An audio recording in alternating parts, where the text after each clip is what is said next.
మహిళలకు free bus ఎత్తివేయాలని Kamareddy కొత్త bus stand ముందు కొంతమంది మహిళలు ధర్నా చేపట్టారు. కాంగ్రెస్ పాలన వద్దంటూ నినాదాలు చేశారు. మహిళలకు ఫ్రీ బస్సు సౌకర్యం వలన తాము ఇబ్బంది పడుతున్నట్లుగా చెప్పుకొచ్చారు. ఫ్రీ బస్సు డబ్బులను విద్య, వైద్యం కోసం ఖర్చు చేయాలన్నారు. రేవంత్ రెడ్డి మహిళలను కోటీశ్వరులను చేస్తానని చెప్పి రోడ్డున పడేస్తున్నారని ఆరోపించారు.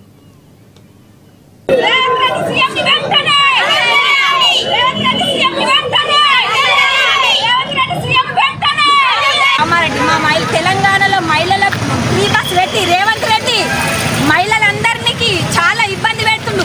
ఫ్రీ బస్ ఇచ్చినాని రేవంత్ రెడ్డికి సీఎం గారికి సంతోషం ఉంది, కానీ మా మహిళలకు మాత్రం చాలా ఇబ్బందిగా గురి పడుతున్నారు.